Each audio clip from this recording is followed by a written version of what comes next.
Hi, I'm Deepika Polaneni, and I'm presenting from the University of Kansas Medical Center on the topic of the long-term effects of CFTR modulators. Where have we come from and where are we going? These are the disclosures that I have to share, and I'd like to thank the organizers for the invitation to present today.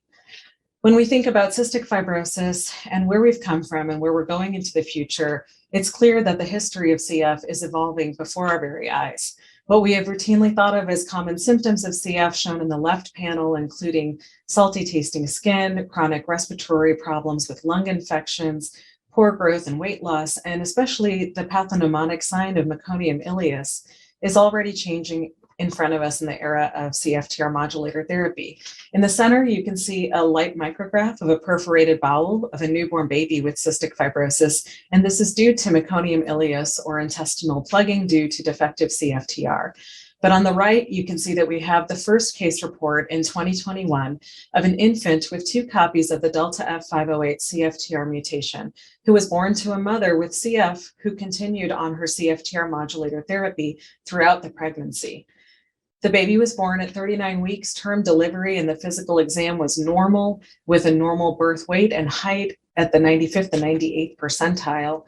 And the day 2 newborn screening that was performed showed that the immunoreactive trypsinogen was in fact less than the threshold value that would necessitate DNA reflex genetic testing. So the CF Center actually requested genetics and confirmed that this infant had 2 copies of delta F508 mutant CFTR. And at day 10, this child was still weighing 90th percentile for weight, and a fecal elastase or another measure to test pancreatic function was normal. At 5 weeks, the sweat chloride was 60 and 67 millimoles per liter, suggesting that what effect there had been from CFTR modulator was diminished as the quantity was reduced in breast milk. But these are our first glimpses into seeing what our future may look like in some cases. So the goals of the session today are really to briefly cover the basic principles of CFTR modulators. And this session will focus on studies of people with CF more than 12 years old, as later sessions will focus on the pediatric health outcomes.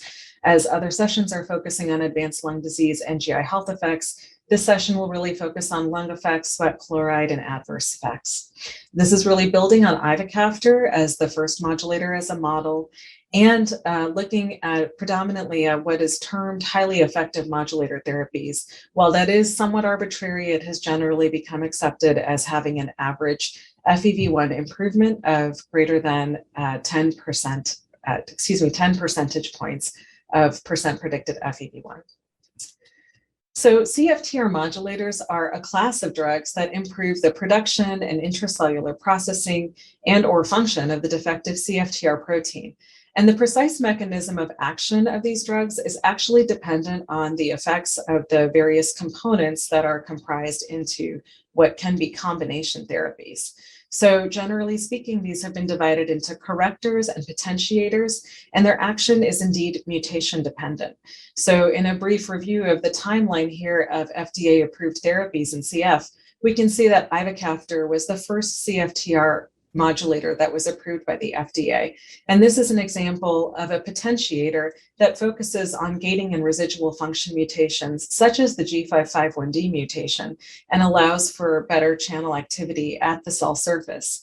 On the other hand, the ensuing combination therapies were really the combination of correctors and the potentiator Ivacafter, so that mutations such as the delta F508 mutation or class 2 mutation, which has misfolding and protein degradation, could first be corrected, then trafficked to the cell surface and potentiated by Ivacafter similarly.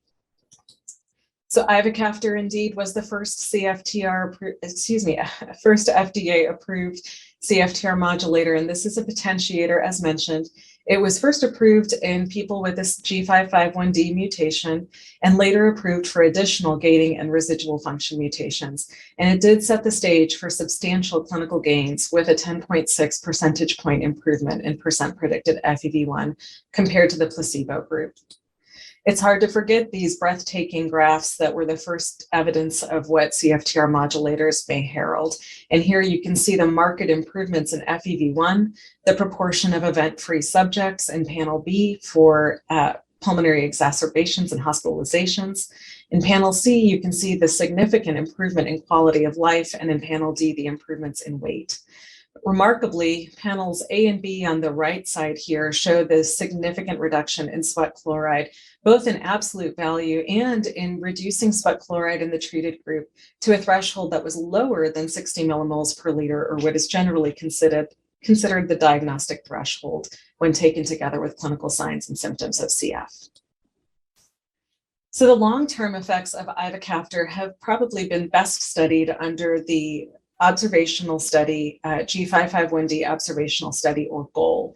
And this enrolled 151 subjects in a 2-year longitudinal cohort study with visits occurring at 0, 1, 3, and 6 months. And you can see that over time in this cohort, the FEV1 increments that were initially achieved were sustained over a 6-month period.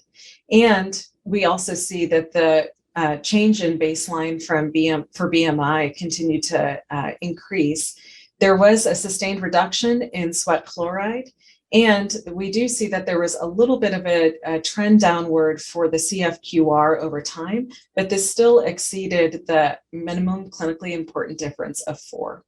In the right panel, a complementary study from Harris and colleagues of 31 patients from the GOAL cohort that also involved induced sputum and expectorated sputum showed that inflammatory markers were at the very least stabilizing over time on Ivacafter, or that there were some trends in decrease, but certainly we did not see significant increases in inflammation during that 6-month period for these patients.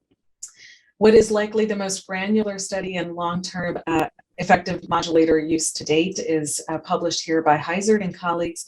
And in this N of 12 from Ireland of G551D patients who were taking Ivacafter therapy, these data showed the remarkable changes both in CT evidence, in inflammatory markers from the sputum, and in Pseudomonas aeruginosa growth. So in the panel on the left, you can see that there was a trend decrease in the total Brody score and also a trend decrease in bronchial wall thickening.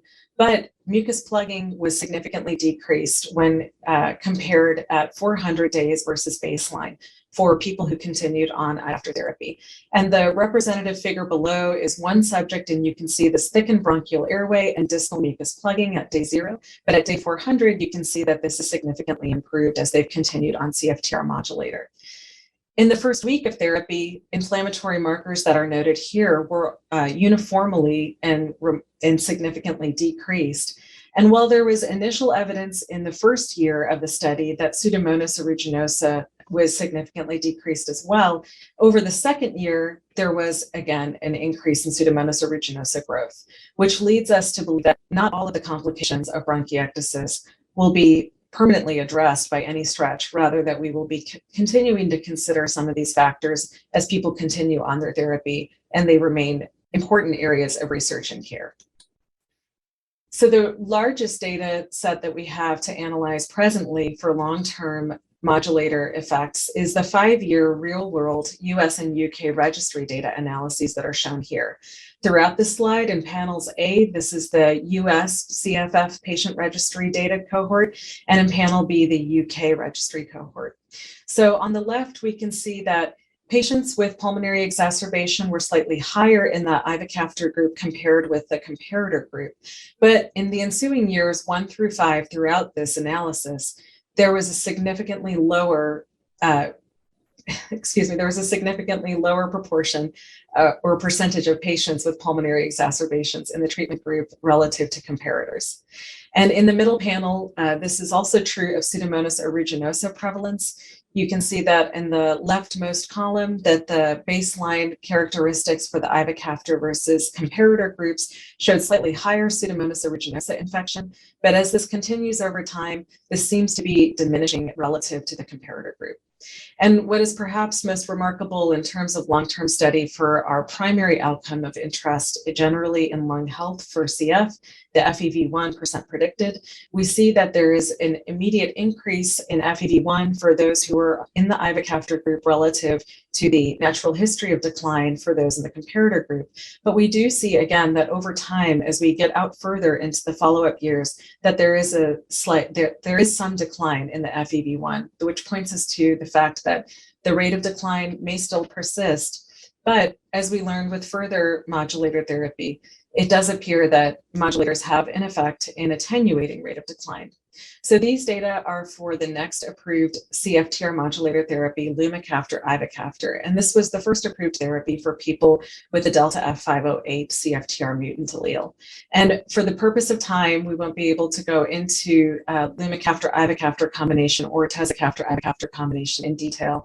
But what I wanted to draw attention to here is that despite the fact that the FEV1% predicted gain for Lumacafter, Ivacafter was lesser, that is 3% predicted, rather than the 10% seen with Ivacafter, we do still see that the rate of decline that's shown here, or 1.33 percentage point per year loss, is attenuated relative to the control group. And so in this manner, it does suggest that the effective modulator therapy does offer substantial benefit in terms of reducing the rate of lung function decline. So that brings us to the most recently approved therapy in the United States for CFTR modulators, Ivacafter, Tezacafter, and Ivacafter. And this was met with the approval in 2019. This is a photo taken from the Washington Post, time of approval, showing the headline of long-awaited cystic fibrosis drug could turn deadly disease into a manageable condition.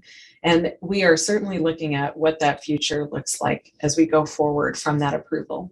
So this slide really summarizes in the white panel in the left portion of each of these figures, the parent data from the initial studies in people with one copy of delta F508 and a minimum function mutation versus on the right, the homozygous delta F508 population, a separate phase 3 trial. And so what you can see is that in the gray shaded panels, which represent the phase 3 extension studies for patients with at least 24 weeks of data, we see that the initial improvement in FEV1 continues and persists over that follow-up period, both in the heterozygous and homozygous populations. Similarly, we see that the initial decrements in sweat chloride appear to be sustained in the extension study for this point of publication at least 24 weeks of follow-up, and that is true for both the heterozygous and homozygous populations again. So it does appear at these points in time of published data that these effects appear to be durable. And I encourage everyone to visit poster 681, published by Dr. Corey Daines and colleagues, which presents the most up-to-date data analysis from this extension study, which is still ongoing at the 96-week interim analysis. So what does this mean in terms of Ivacafter, Tezacafter, Ivacafter, which I will refer to as ETI going forward, and in comparison with what we previously had existing as FDA-approved modulator therapies?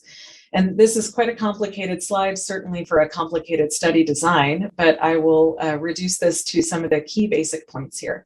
To learn whether or not ETI could confer additional benefit relative to existing FDA-approved CFTR modulator therapies, such as Ivacafter or Tezacafter Ivacafter, patients in this phase 3 trial were randomized to either an active treatment group, Ivacafter or Tezacafter Ivacafter, depending on their genotype, or ETI. And what we found was that the percentage of predicted FEV1 showed an incremental increase of 3.5 percentage points for the ETI treated group relative to the active control groups taken together. Similarly, there was also a further reduction in sweat chloride in the ETI treatment group relative to active controls. And remarkably, there was still further gain in CFQR, or the main quality of life endpoint, which we consider in CF for respiratory symptoms. And here you can see that that still exceeded the minimum clinically important difference of 4, and that the ETI treated group did perceive a significant improvement in symptoms. So when that is parsed into the subgroup analysis of the gating genotypes versus residual function genotypes, that data is shown here and was published in the New England Journal of Medicine in August. And we see that the between group differences show a 5.8 percentage point increase for the gating genotypes, 2% for residual function genotypes. Sweat chloride was reduced by 20 millimoles per liter, or 24.8 millimoles per liter for these groups.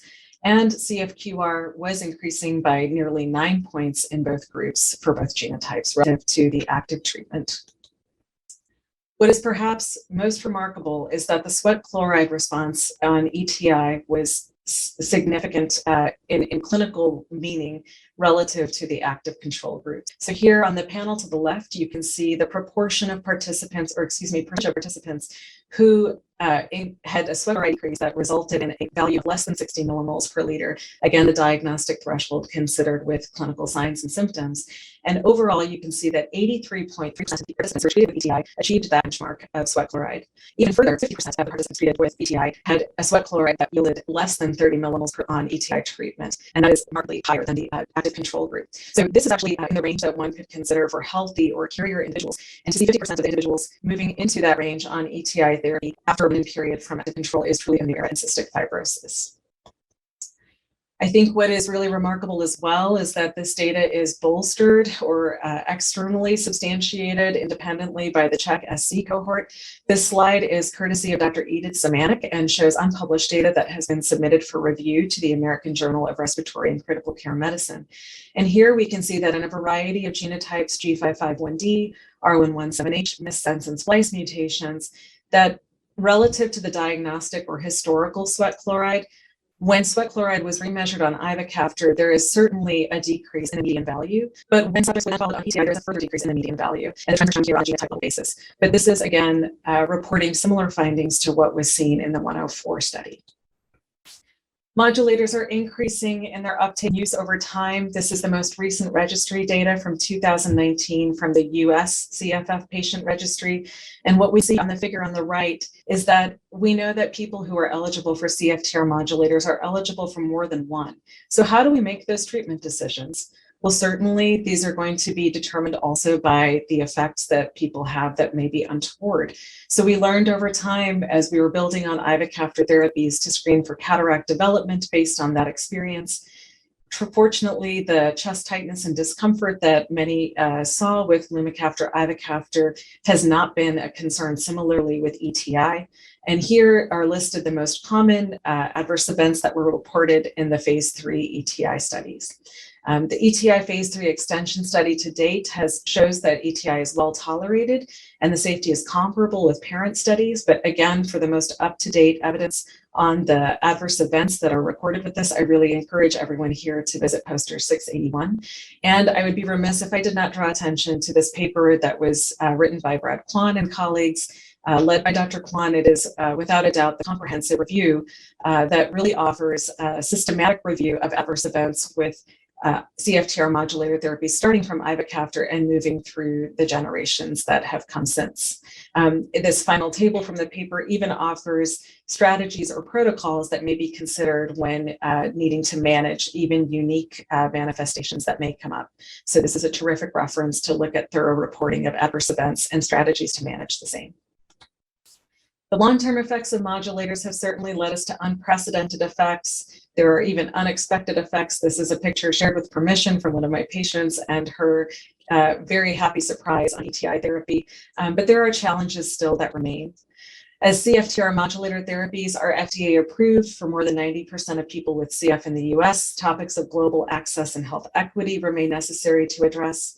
The overall benefits are sustained in long-term trials thus far in Ivacafter, but some complications do appear to persist, and that remains under similar study with ETI. And current trials will tell us more if we can build further on these therapies and look at the further risks and untold benefits to come. I'd like to take any questions, though there may be more question answers at this stage in our history, but without a doubt, the future of CF appears bright.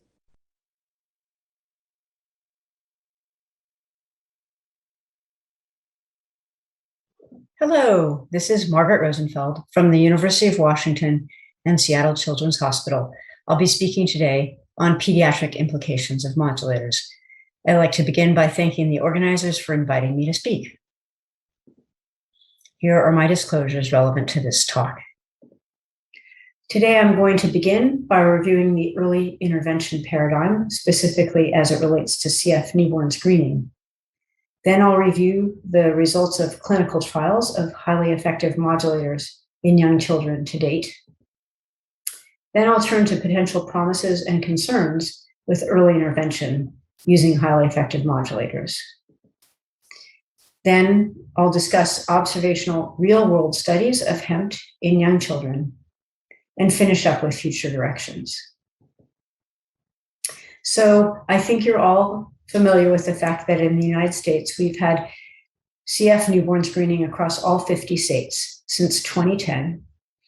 And immunoreactive trypsinogen is always the first tier, and DNA either the second or third tier. So the principle behind CF newborn screening, or screening for any disease, is that identification of an effective individual in the pre-symptomatic state can allow for effective therapies to begin early in order to delay or prevent life-threatening and irreversible disease. Newborn screening, coupled with early initiation of highly effective modulator therapy, could potentially allow us to harness the full potential of these therapies. We know that hemp cannot undo irreversible damage in older patients with established disease, but could initiation of hemp in infancy or early childhood delay or even prevent end organ damage caused by CFTR dysfunction in the GI tract, the respiratory tract, endocrine and bone health, and potentially even fertility. So let's now turn to clinical trials of hemp in young children. Let's begin by asking the question, why do we even need to study modulators in infants and young children? Well, as a good pediatrician, I have to answer that children are not little adults, and we can't simply take the results from studies in adults and extrapolate them to children, because there are distinct differences in drug metabolism, liver maturation, end organ vulnerability, and disease stage or progression. So let's first turn to the recently published open label study of ETI in children 6 to 11 that was led by Dr. Edith Szymanek and colleagues. This was a 6-month study, open label again, in 66 children, 29 of whom were F508del homozygotes, and the remaining 37 of whom had one minimal function mutation and one F508del mutation.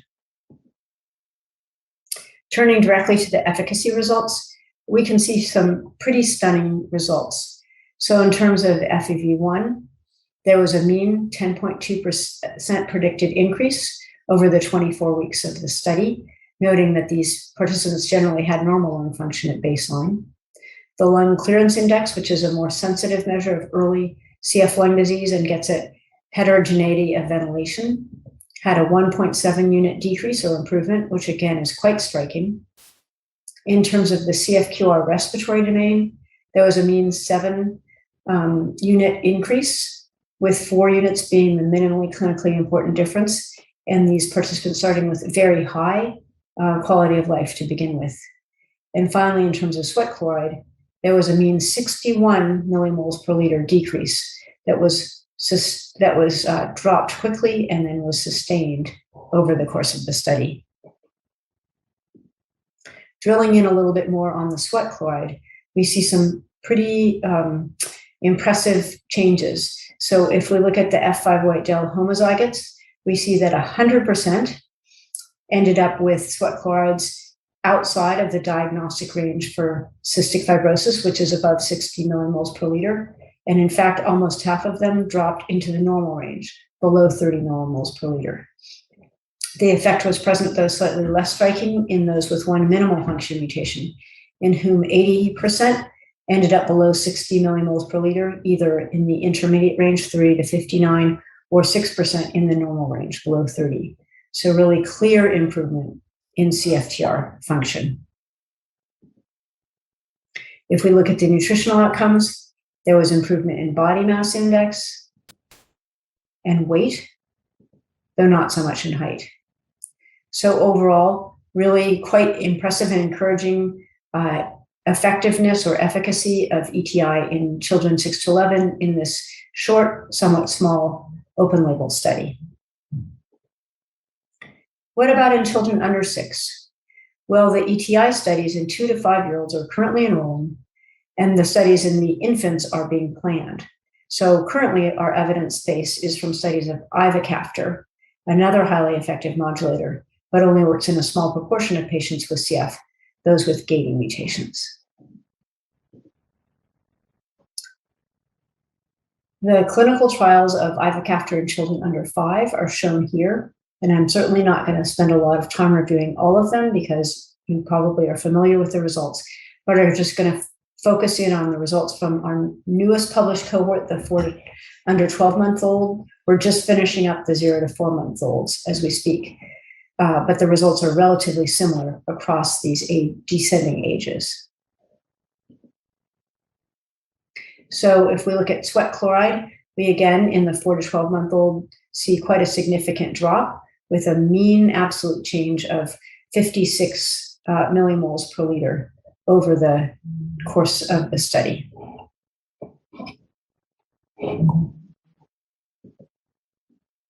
If we look at fecal elastase, which is the gold standard measure of exocrine pancreatic insufficiency, we see improvement over the course of the study, with all of the patients being exocrine pancreatic insufficient or values less than 100 at enrollment, and then some improvement over the course of the study.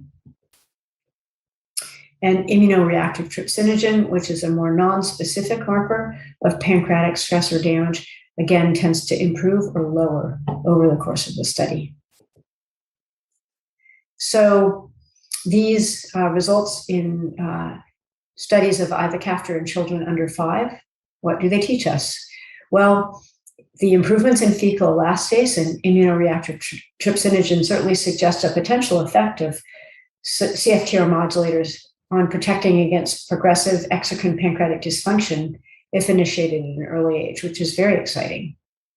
But I do have to point out the limitations of these studies as well. They were all small by necessity with this rare patient population. Importantly, were open label with no control group and of relatively short duration, 6 months. And the clinical correlates of the biomarkers, fecal elastase and immunoreactive trypsinogen, really remain unclear. And there were no pulmonary endpoints in these young children. So these results look promising for sure, but what are the concerns? So let's turn now to the potential promises and concerns related to early intervention with highly effective modulators. The first question we want to address is starting highly effective modulator therapy at birth actually too late? So we know that CF organ damage actually begins in utero. The meconium ileus, damage to the exocrine pancreas, changes to the vas deferens and epididymis, and maybe changes to the liver, pancreatic islet cells related to CF-related diabetes, and even the respiratory tract. So how much of these changes are reversible after birth? This question really is unknown. If we look at pancreatic damage in the newborn CF pig, we see in utero inflammation and fibrosis, and then progressive damage over the newborn period due to expression of profibrotic, pro-inflammatory, and complement cascade genes. We also know from the newborn CF pig that in that model anyway, airway structures are not normal in the newborn. There's abnormal tracheal cartilage, hypoplastic ethmoid sinuses, and air trapping in the lungs. So the important question is, are these findings recapitulated in humans? Let's turn now to very innovative work that was done out of Dr. Engelhardt's lab, looking at in utero and postnatal treatment in the Ferret model with Ivacafter.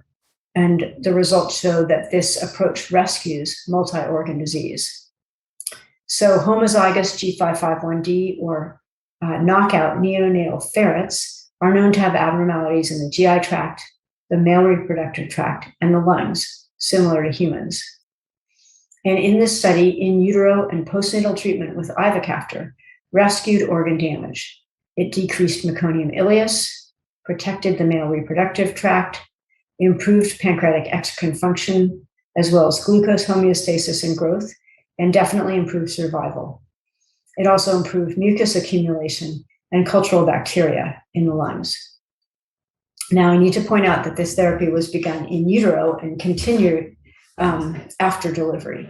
So the effect of isolated postnatal Ivacafter treatment was not evaluated. I think many of you have seen this provocative recent case report from Dr. Fortner of an infant with F508 del homozygous CF who was born to a mother who herself has CF and was on highly effective modulator therapy. And in this infant, the IRT was actually normal, which led to a false negative newborn screen. And interestingly, a relatively low sweat chloride, even though the baby herself was not on highly effective modulator therapy. And to date, the infant is pancreatic sufficient and thriving. So this is a tantalizing look at what potentially we could look forward to in the future. The second question we need to address around early intervention with highly effective modulators is, are we committing newborns to lifelong therapy? In the Ferret model of in-utero and postnatal Ivacafter treatment, cessation of treatment at any age led to reestablishment of disease.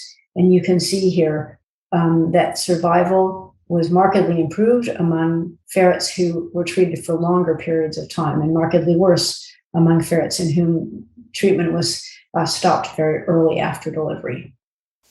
So what does this mean for humans?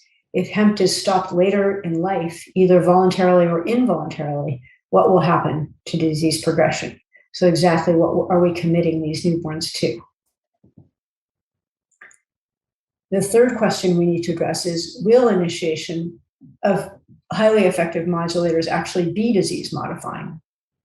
The long-term ability to slow disease progression is, of course, not yet known and will take years to determine. We really don't know yet what the effects will be on pancreatic insufficiency, growth, structural airway damage, as well as accompanying inflammation and infection, the gut and lung microbiome, bone health, CF liver disease, and CF-related diabetes. Finally, we need to step back and ask, will hemp be safe over a lifetime? This really is uncharted territory. It's really unknown what the effects of chronic drug metabolism might be on the liver and exposure on other organs as well. So let's turn now to observational real-world studies of hemp in young children. And I'd like to briefly review the two CF Foundation observational studies of ETI in children, the PROMISE study, and particularly the Pediatric sub-study, and the BEGIN study. So PROMISE is, the Pediatric sub-study is enrolling currently in children ages 6 to 11 in whom ETI was recently approved by the US FDA. This group has limited structural airway damage and relatively preserved lung function, as well as lower rates of Pseudomonas compared to those over 12 in the main PROMISE study. So ETI has a greater potential for disease modification in these younger patients, and yet they're still old enough to be able to contribute to most outcome measures. So following them over the next 2 years will give us a great deal of insight into the effects of initiation of modulator therapy in this perhaps sweet spot in terms of research for children. The BEGIN study is currently enrolling ages 0 to 6. Of course, the modulators are not yet available in this range, but this is the first cohort, and then a second cohort will be followed pre and post modulator initiation. This group, of course, has potentially the greatest disease modifying potential, so really exciting to be studying them and quite groundbreaking. But measuring outcomes is obviously more challenging in these very young kids. So what do we hope to learn from PROMISE and BEGIN? Well, we hope to better understand the ontogeny of cystic fibrosis on multiple organ systems.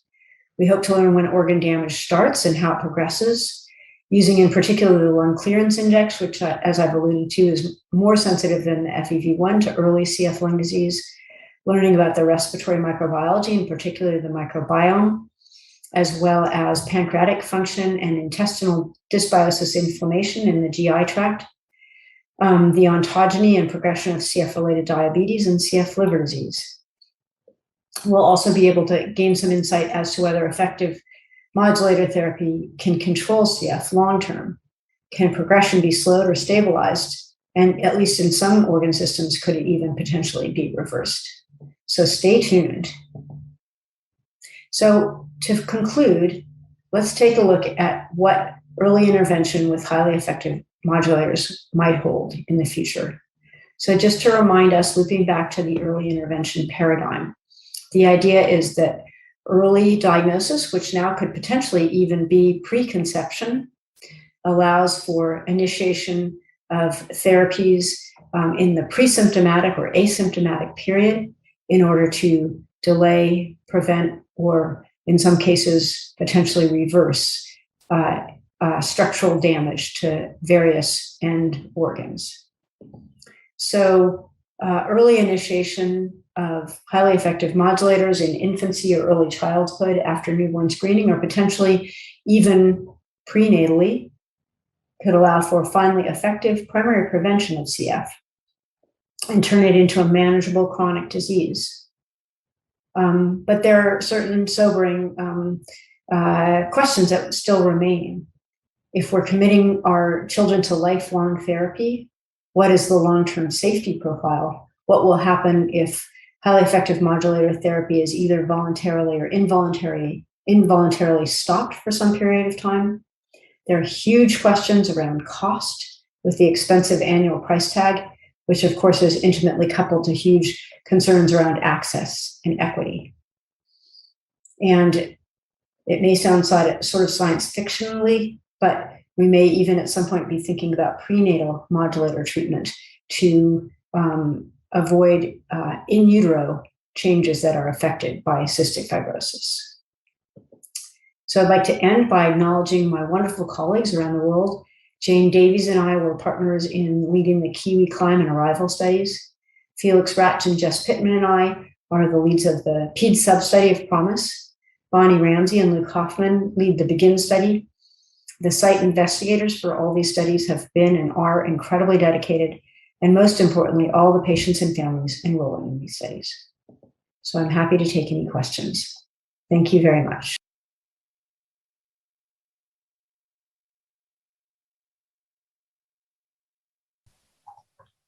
Thank you very much to Dr. Daines and McBennett for inviting me to speak today at the symposium. I'll be talking about modulators in advanced lung disease.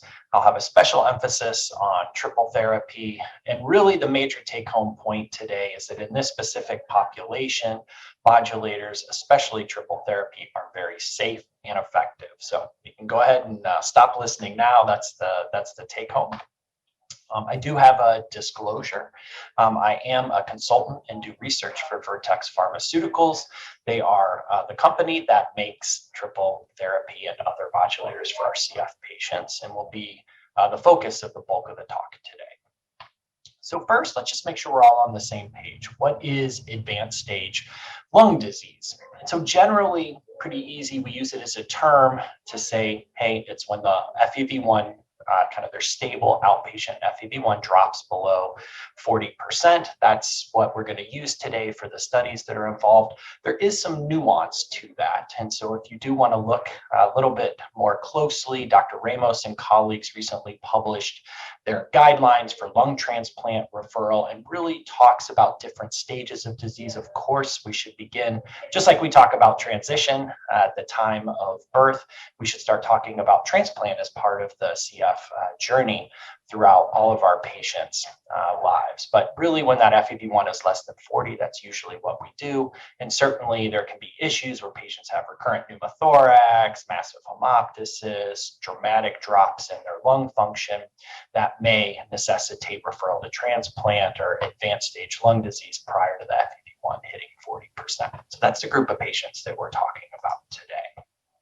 And so, with the recent approval in 2019 of triple therapy for our patients, really we want to know, is this therapy safe and effective for patients that weren't studied in the phase 3 clinical trials, right? So the first thing you do, you go and look for a randomized controlled trial that represents a patient that's sitting in front of you in clinic, but that data, unfortunately, does not exist. That's highlighted by Southern and colleagues who performed a systematic review looking at the role of triple therapy in cystic fibrosis. And so a systematic review is kind of the highest evidence, the best evidence we can have to kind of guide our clinical decision making. And what they concluded was that there's high quality evidence of clinical evidence for triple therapy in people living with CF Further RCTs are required, however, in children. Now, this was published prior to the approval in the ages 6 to 11. So they said under 12 here, but it's would be under 6 now. And those with more severe respiratory function. So that's the group of patients that our questions are focused on today. So when we run into this issue, which is actually quite common, that we don't have a randomized controlled trial or a systematic review to kind of guide us in our clinical decision-making for a patient sitting in front of us, we go to patient registries. And we're very fortunate in cystic fibrosis throughout the entire world, actually, to have these registries to help answer these very important questions and guide our clinical decision-making.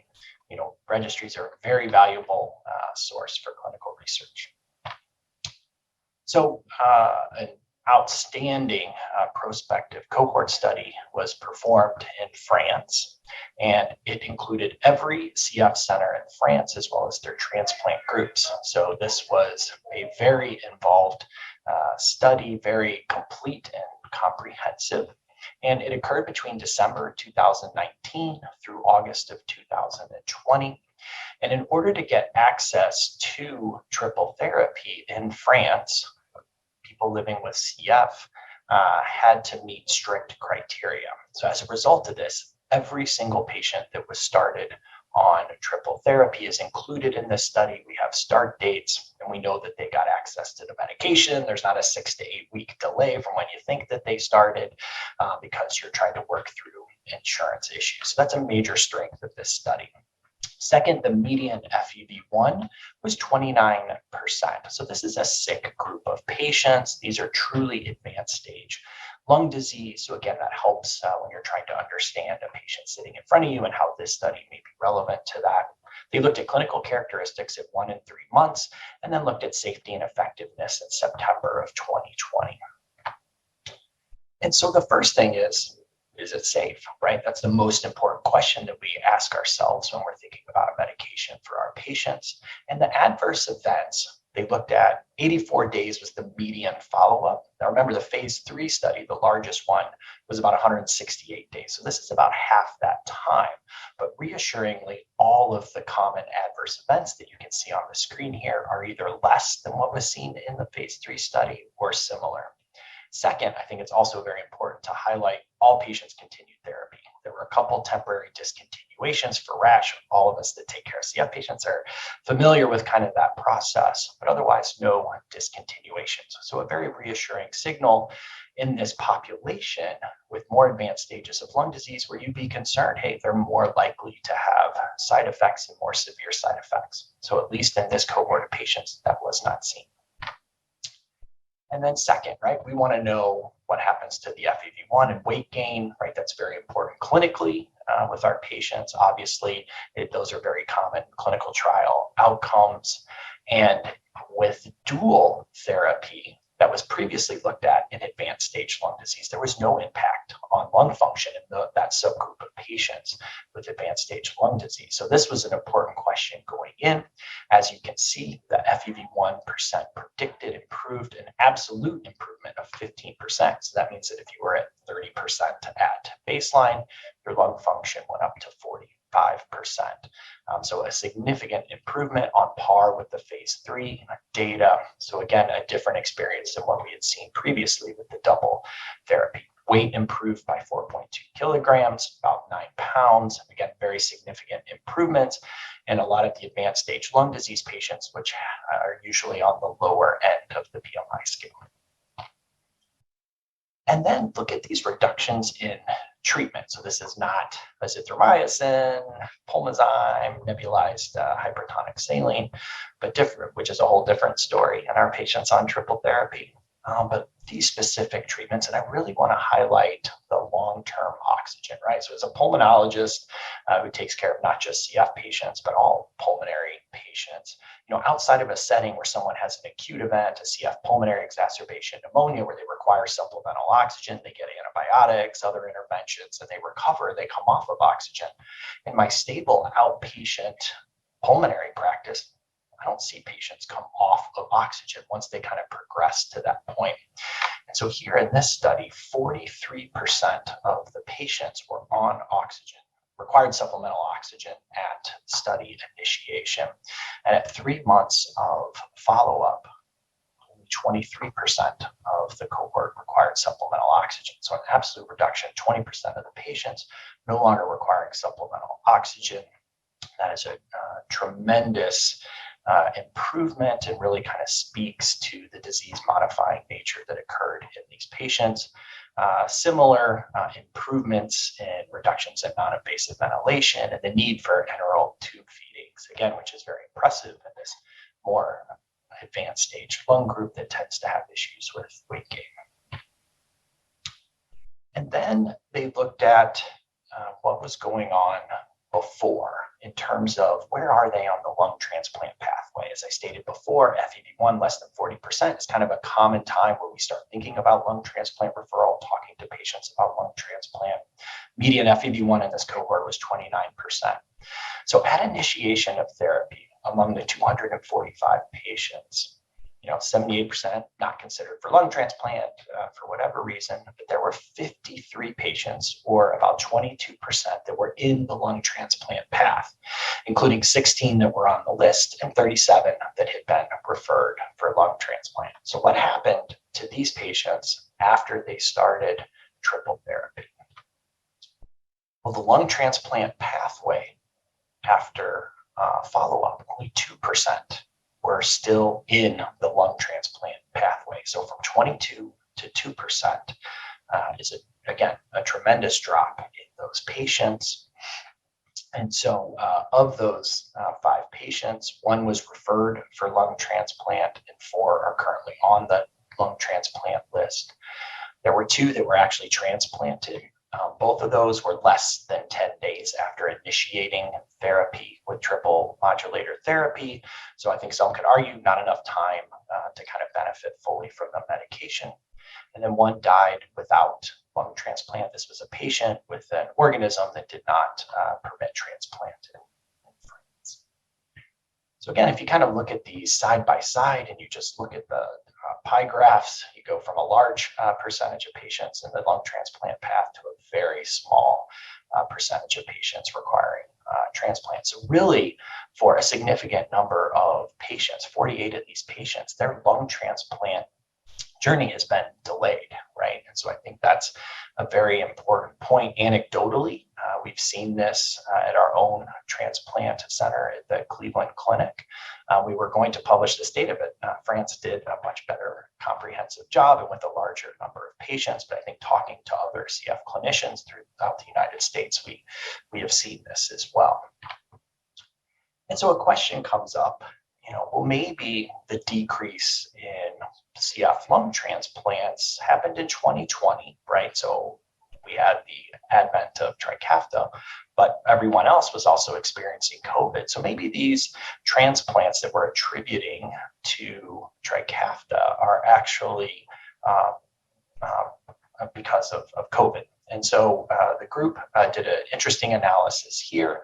So if you look for cystic fibrosis, they averaged about 76 transplants per year in 2018, 2019, 2020. They did 33. So that was a 57% reduction in the number of transplants in the year 2020 while COVID was going on. If you look at all the other diseases, all indications, was about a 26% reduction. So there was some impact in France from COVID on the number of lung transplants, but clearly what was going on in cystic fibrosis is above and beyond what was seen otherwise. And so in this situation, I think it's very reasonable to attribute that additional benefit to the role of triple therapy.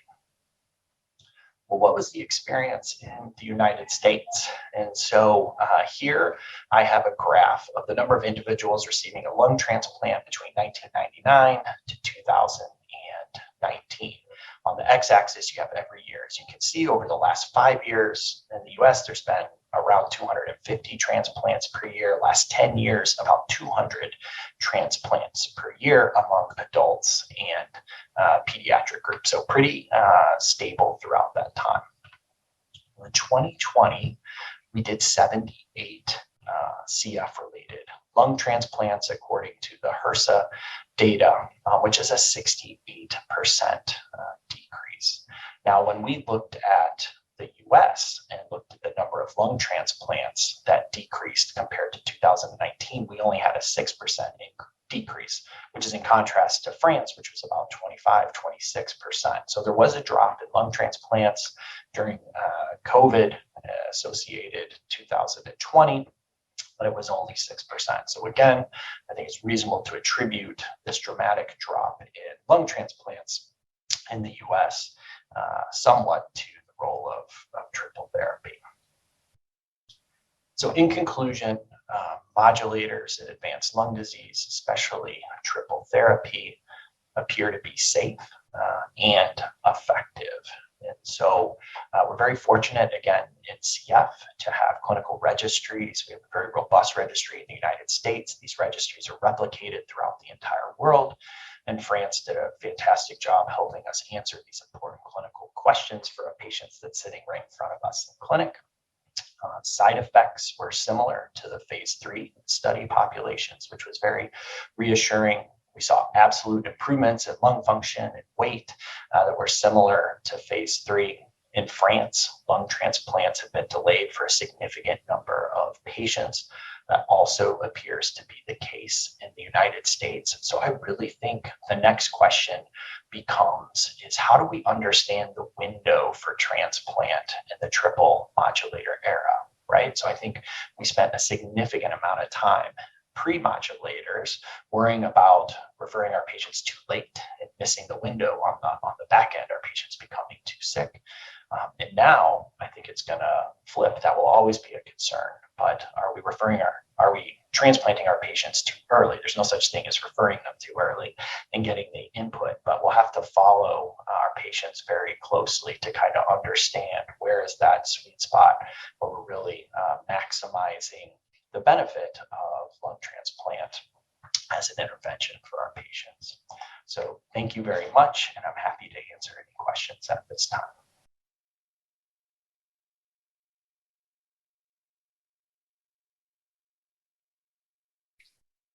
My name is Meg Sate. I'm a pediatric gastroenterologist and co-director of the Pediatric CF Center at UT Southwestern and Children's Health in Dallas. Today, I'm going to cover advancements in non-pulmonary effects of modulator therapy.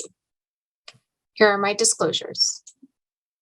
The CFTR protein is located on the surface of ductal cells in many different parts of the body, including the lungs, sinuses, biliary tree within the liver, GI tract, pancreas, reproductive organs, and sweat glands. CFTR is also located in the neurons in the brain and neurons innervating the GI tract and other organ systems. Therefore, CFTR modulators will have non-pulmonary impacts. Unfortunately, the data is still quite limited in these areas and refers mainly to IVA or Ivacafter alone, or the combination of Luma-IVA or Lumacafter-Ivacafter. Preliminary data for ETI, or the combination of Elixacafter, Tezacafter, and Ivacafter, is still early and will be presented from the PROMISE study for the first time throughout this NACFC meeting. Today, I will highlight a few areas of modulator impact on CFTR. I'll focus mainly on highly effective modulators, so IVA and ETI. We'll discuss nutrition, gastrointestinal and liver impact, sinus disease, CF-related diabetes, CF-related bone disease, mental health, and fertility and reproductive health.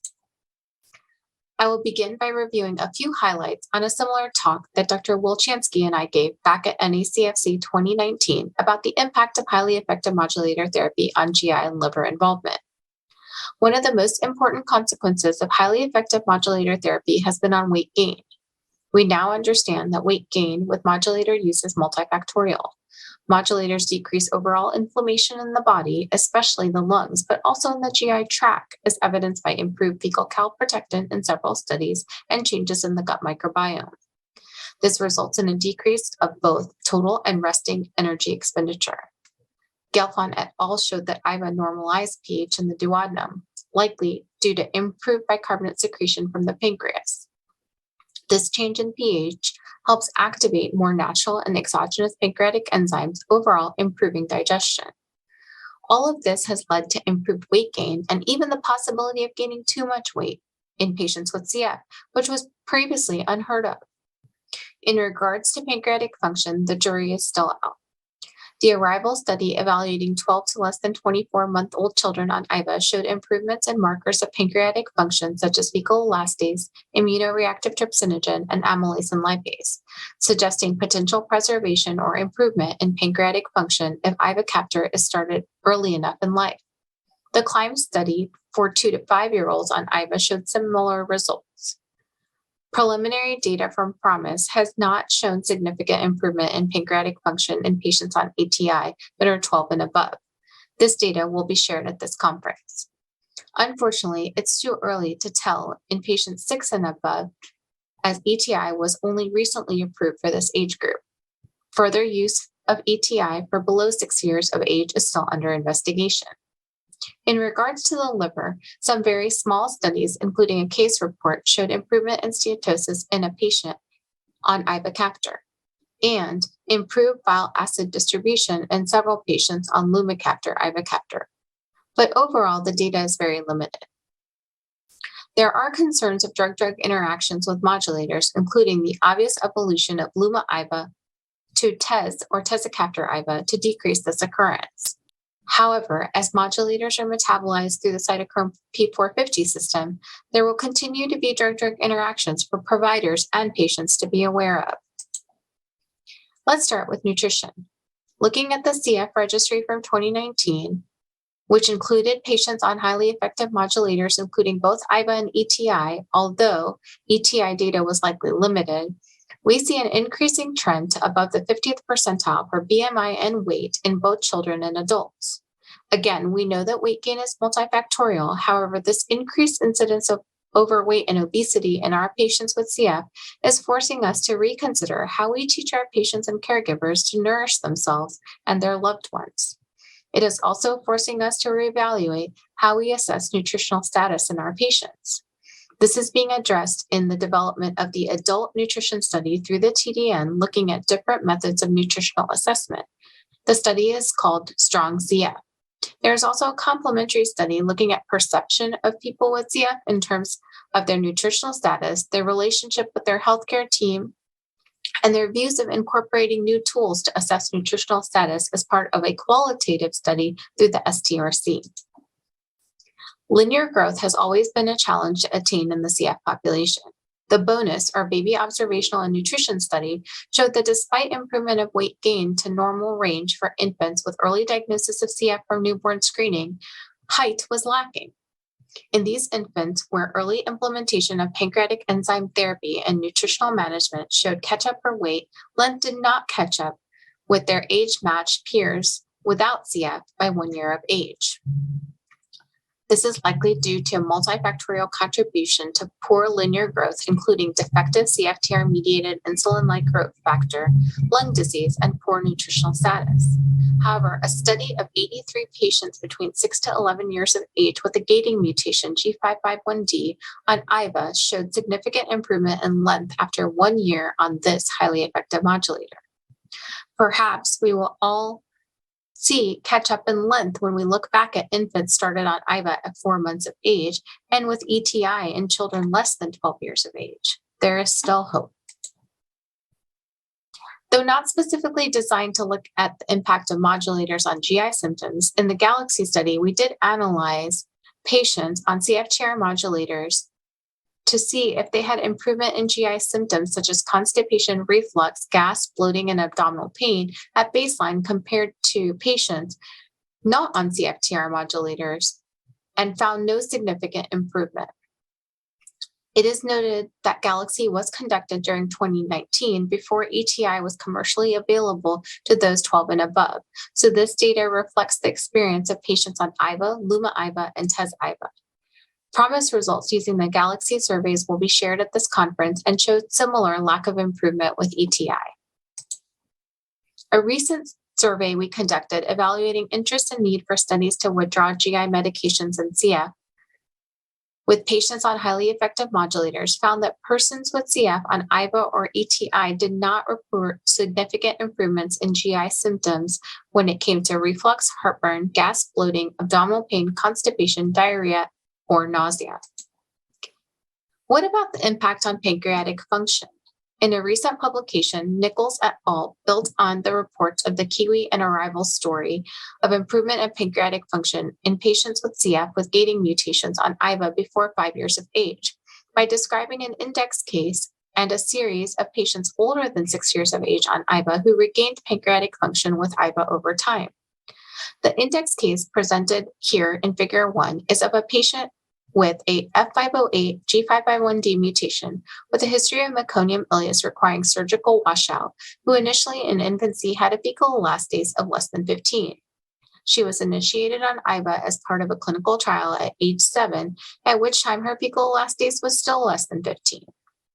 For about 1.5 years, around age 12, she entered another clinical trial for TES-IVA, but returned to IVA alone after the study period. At age 14, she began frequently missing her PERT therapy, and repeat fecal elastase at that time was actually noted to be greater than 500. This prompted the group to look at their 21 patients on IVA. 4 were pancreatic sufficient before and after initiation of IVA. 10 were pancreatic insufficient and remained so after initiation of IVA. 7 were pancreatic insufficient and became pancreatic sufficient on treatment with IVA, with 5 being greater than 6 years of age at the initiation of IVA.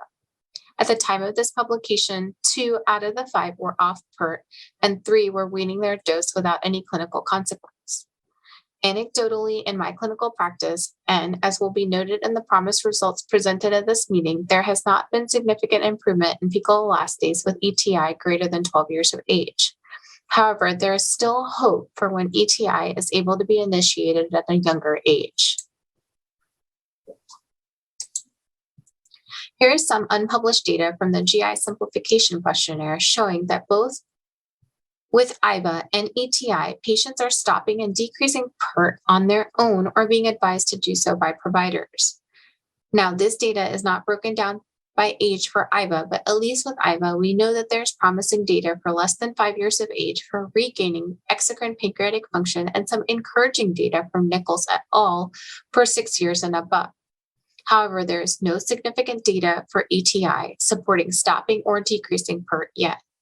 My clinical recommendation is to discuss the data with your patients. If patients and families are still insistent on changing PERT despite lack of evidence, then it's important to utilize a combination of fecal elastase measured at a few different points with clinical symptoms such as steatorrhea and laboratory testing of fat-soluble vitamin levels and trying to tetrine ratio, looking at essential fatty acid deficiency every 3 to 6 months at minimum to monitor for subtle changes. Impact of ETI on the liver.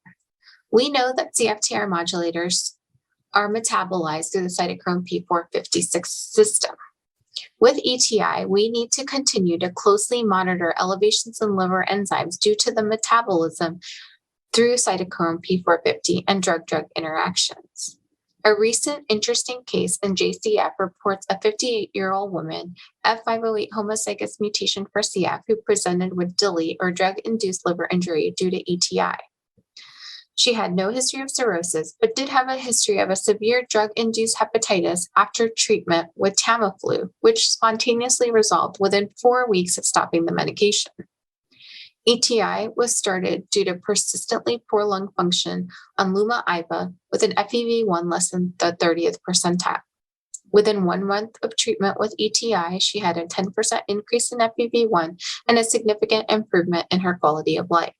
However, elevation in liver enzymes were observed with a mixed cholestatic and hepatocellular pattern 1 to 2 weeks after initiating therapy, with elevations in ALT, AST, and GGT. Bilirubin, albumin, and coagulation tests were normal. Due to significant improvement in lung function and quality of life, ETI treatment was modified to fit Child-Pugh score recommendations, alternating 2 tablets of ETI and 1 every other day and holding the nighttime Ivacafter altogether.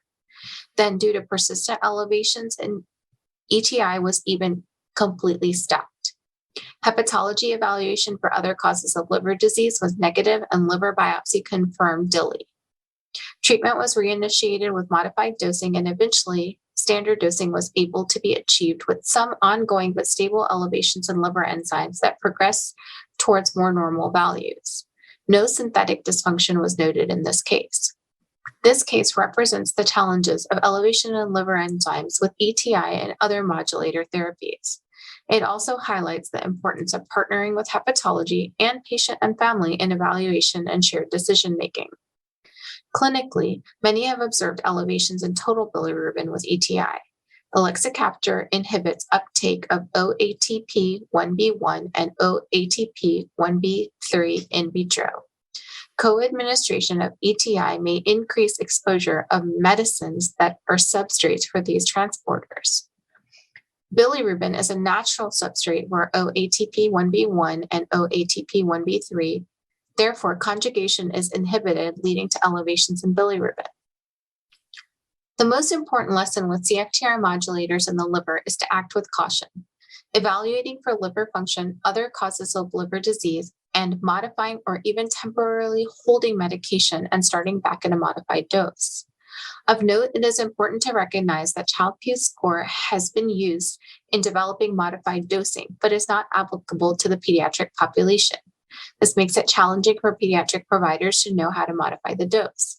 But as in this case noted above, where the patient didn't really fit cirrhosis, so would have been Child-Pugh A score, extrapolating and adapting recommendations on the side of caution is advisable.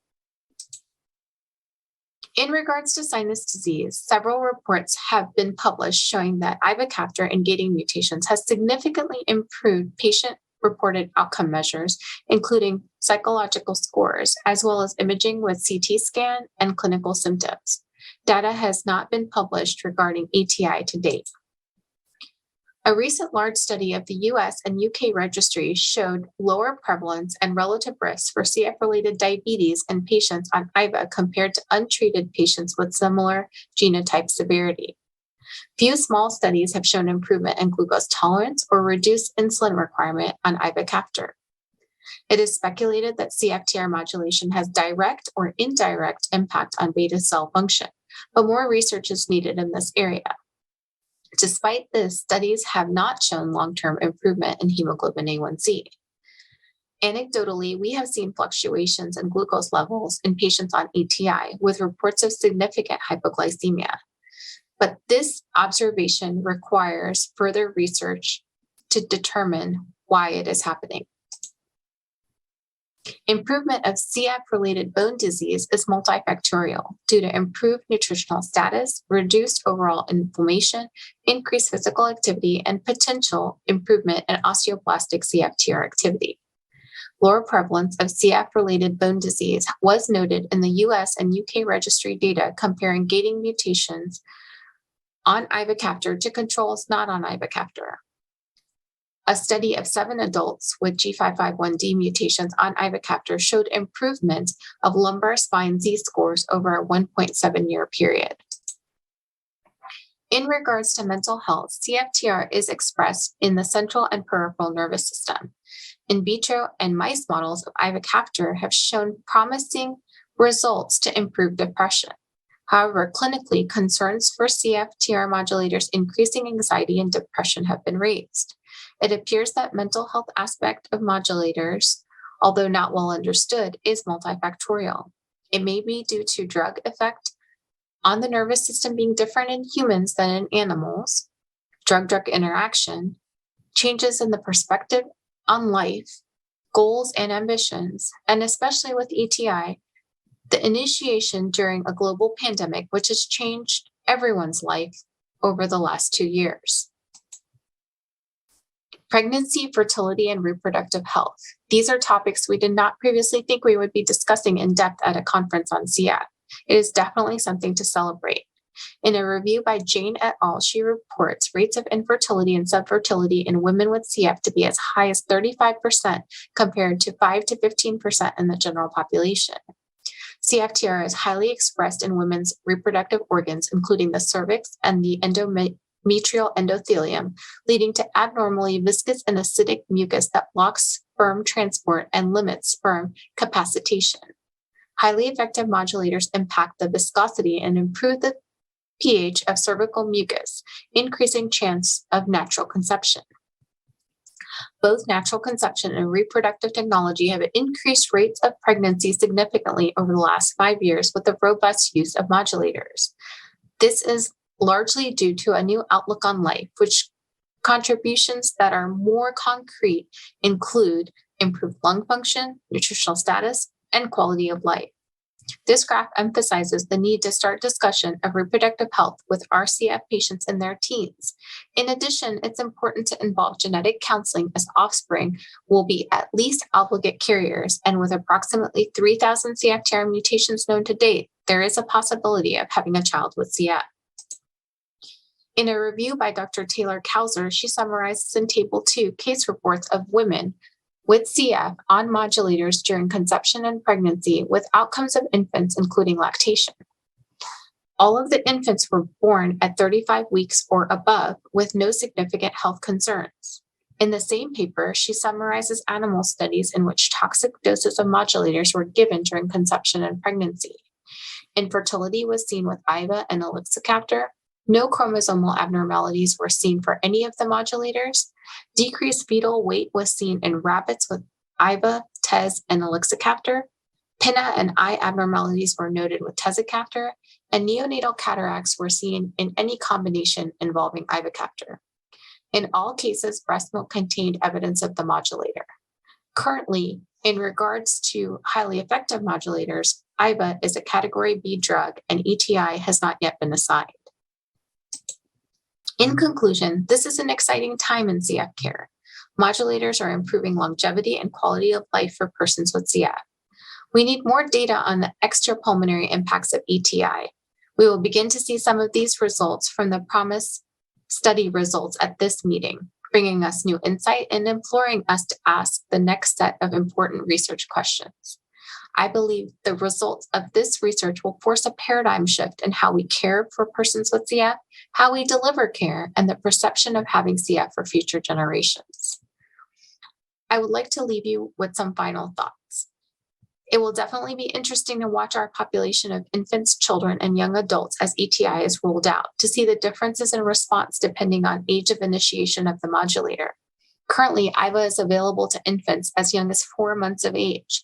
It will be amazing to see the long-term impact of starting modulators so early in life, especially what chronic changes can be reversed or avoided altogether, and what symptomatic therapies are no longer needed. As providers, we will need to be observant and open-minded to accept challenges to the dogma of CFTR pathophysiology we have learned since medical school. It is definitely an exciting time to be involved in CF research and care. Finally, I would like to thank Dr. Daines for inviting me to give this talk. I would like to thank my Galaxy co-PIs, Chris, and Digest mentors for all of their support, and to my colleagues at UT Southwestern for supporting my work in CF care and research. Thank you so much.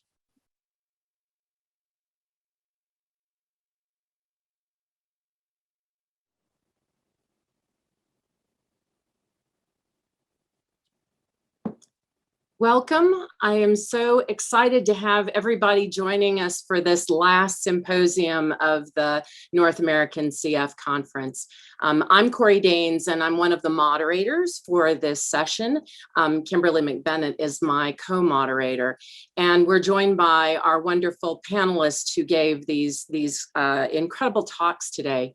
We really wanted to close with this idea of where are we headed with highly effective modulator therapy? What do we see in the future? Not only in terms of younger patients, but also those with advanced lung disease, looking at the effects that we can have in pulmonary health as well as total health for our patients. And so with that in mind, we've already generated a fair number of questions for our panelists, and we'll try to answer as many of these as we can and generate some discussion. What I would suggest is that you all please continue to post your questions in the question section of this session so that we can continue to have a good discussion. So I would really like to start with this idea of looking at what we have to face when we put a person on a highly effective modulator therapy and thinking about counseling them in terms of not only what we would hope and expect in terms of good effects, but what potentially the side effects can be, because there were a lot of questions in the chat about the side effects that we can see in ETI and other highly effective modulator therapies. And the most popular question, as I think all of our panelists probably expected, is the idea of the mental health side effects from these highly effective modulator therapies, especially the emerging talk on ETI and how it is affecting the mental health of people who are taking these therapies. So I wanted to start by kind of quizzing the panelists a little bit on their thoughts on this. And maybe start with Dr. Polanini, because she was the one who started the session for us, and ask her thoughts on what we know maybe and what we don't know about the mental health side effects of ETI. Thank you, Corey. I really want to thank you and Kim McBennett for the invitation to speak today. It's really been such a blessing and privilege to become acquainted with these data over time.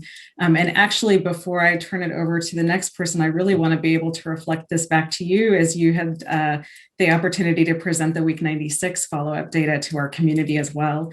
But speaking from the data which I showed, certainly we do know experientially as we've moved through, as Dr. Steve Rose said in the chat in our plenary today, we now have history with 7 different Cftr therapies. And we have certainly seen reports and case series that have come out from different institutions about instances of severe depression or mental health concerns. And I certainly know that we've seen that anecdotally in our center as well. At the same time, we clearly do know that, what we are hearing or seeing has not yet either met some level of safety signal that has caused a broader report out. So I would love to turn it to you about the week 96 data, but I would simply encourage that as we continue to gather experience with this in the US and as a global community, that the reporting on these concerns or issues as they arise is really what informs our overall knowledge of safety. And so really just to encourage people to continue reporting. Appreciate that, Deepika. So a shameless plug for poster 681, if any of you have not seen it, it is our 96-week data on ETI in the 12 and up group for both the homozygous and the heterozygous population for the Delta F. And yes, the data is loose on mental health, at least in the follow along study. And we do see occasional reports of safety for anxiety and depression as being markers. There have been some subjects who have discontinued therapy temporarily, but we have not, at least in the clinical study, seen a number of patients stop. In fact, most restart and try some to continue the therapy because they find such benefit in the ETI therapy. But it is a reporting thing that we would like people to continue to tell us when they're seeing these types of signals. I would ask Dr. Dazenbrook his experience with, especially with these individuals who have advanced lung disease, if you have any thoughts about the mental health effects or side effects of the ETI therapy.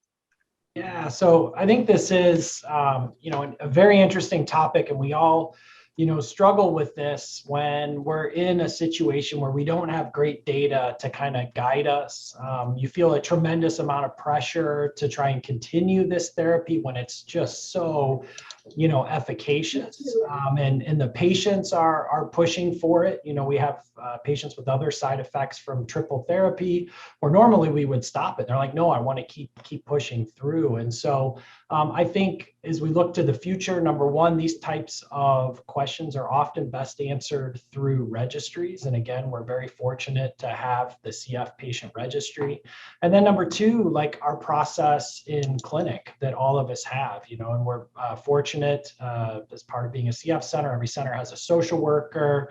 Many of us have mental health as a big focus and have gotten grants to get extra mental health help in our clinic. And so screening your patients, identifying patients that are at risk, and then working through them, working with them through this process. We've done the same thing anecdotally, had patients, we've interrupted therapy, gone back to therapy, got them referred out to expert providers who really deal with that. So I think that is how we deal with this moving forward. I think that's a really important point, and we experience it not only, I think, in the patients that have really a great need in terms of their lung function, but those that maybe are pretty normal and in fact are still having these symptoms, and we all struggle with it. I was interested, Deepika, because I think you were the one who showed the data from Dr. Kwan that was where there's a lot going on in our centers where we're potentially trying to modify the way that we deliver these therapies, trying to get at some of those side effects, right? Yes, so I think that this really piggybacks on Elliot's answer as well. And I think another one that came up from our audience, and that was really about, whether or not registry collection of these adverse events is occurring.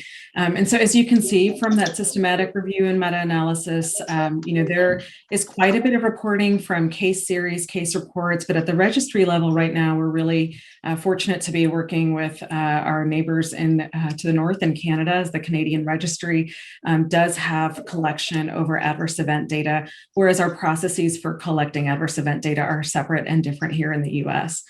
So Corey, coming to your question, I think in terms of how to modify regimens around this, I certainly don't think that we have anything evidence-based. We've seen anecdotal kind of discussions around dosing and insomnia or things like that. I don't want to, of course, in this session advise in taking the drug in any way that's not product labeled. But there is quite a bit of discussion about modifications in terms of pausing and restarting, both for liver function concerns, and I have not seen that in mental health concerns that I'm aware of. I did want to add that as we continue to move forward, as these move down into younger populations, I do think that the community's interest and vigilance around supporting mental health is going to be important as we see this going into getting into pre-adolescence and earlier, as we watch people go through kind of more hormonal shifts and in time.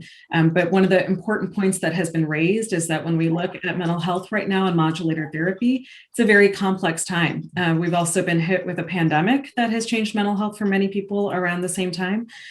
We've also, had to factor things that our mental health community is working on, like many of the positive changes that come with extending expected survival with ETI can also be faced with complications of dealing with later life that maybe were not anticipated, like retirement and more.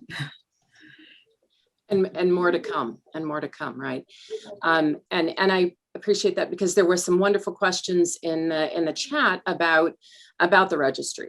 And you're right about the granularity in the US registry. We are really unable to tell if people are starting and stopping their highly effective modulator therapies due to side effects of any sort, whether it be mental health or liver side effects or other side effects. And so it would be nice to have more granularity there. And I appreciate the fact that hopefully our neighbors are going to capture some of that information to give us a little bit more of an idea of how common this really is, because we do have a number of confounders that we're dealing with across the board. So we've had a lot of questions in the chat about other potential long-term effects or even side effects of modulator therapy. And I just thought it would be interesting to discuss a couple of these.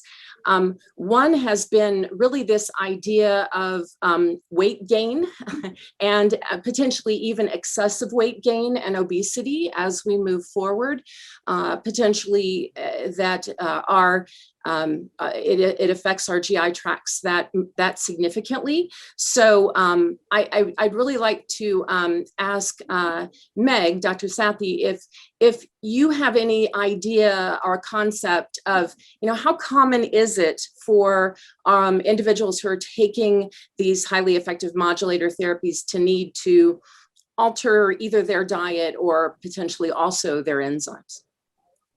So definitely altering the diet has come up pretty significantly anecdotally in our clinic and in discussions with other providers. Definitely there seems to be a multi-systemic reason for why you're gaining weight, with decreased inflammation, decreased energy expenditure. In terms of pancreatic improvement in pancreatic function, that's still a little bit hard to tell, especially in our older patients. So I think we need to wait on that a little bit. I think so focusing on what we know, which is that maybe we don't need as many calories because you don't expend that much energy, you don't have that much inflammation anymore, is really where I think GI and nutrition has really been focusing. That's challenging. We've been teaching people to eat high calorie meals since they were infants, and it's hard to change those habits. Just thinking about general population and guidance for weight management, it's very challenging. So I think we need to look at how we are approaching nutrition as a whole. In terms of decreasing enzymes, the data is not there to suggest that pancreatic function is improving with ETI yet. And so I think that needs to be a conversation with your patients and families to make those decisions, and definitely not take it off abruptly, but really monitor those other subtle things that I mentioned in the talk, including vitamin levels, because those changes aren't going to happen quickly. You're not going to see those vitamin levels drop within a week or two, whereas you might see steatorrhea. If you don't see steatorrhea, you may still think it's okay, but you really need to monitor those carefully so you don't have unintended side effects like vitamin A deficiency and vision problems, for example. I think those are really good points. We have unfortunately lost Dr. Rosenfeld's camera. No. Oh yeah, I'm here. But she is here, and I would I would like Margaret, if you could comment your thoughts, especially as we look at these younger children who potentially have some regaining or maintenance of pancreatic function. How do we approach diet as well as enzymes with these children and their families? Yeah, thank you so much for that question. Sorry, I think my webcam just thought it was Friday the 13th. So I actually am here and looking at all of you guys smiling. So I think that's an excellent question. What someone had asked about the actual numbers of patients that achieve pancreatic sufficiency in our very, very small arrival study. So I can answer that and then move on to your question. The numbers are tiny. So in the 4 to 6 months old, we had 5 with longitudinal fecal elastase measures. 2 started over 200 micrograms per gram of stool and stayed that high during the duration of the study. And 3 started underneath the 100 micrograms per gram, and all achieved a concentration over 200. Among the 6 to 12 month olds, there were 10 who had longitudinal stool fecal elastase evaluation. 2 started over 500 and maintained that. 8 were less than 100 at the beginning, and 6 of those became over 100 or over 200 during the course of the study. 2 did not. So those numbers are just so tiny. I wouldn't have a lot of confidence in them, but I think we can look forward to maybe maintaining some pancreatic function if we start ETI or another modulator very early on in life. And I think hopefully it will be able to come with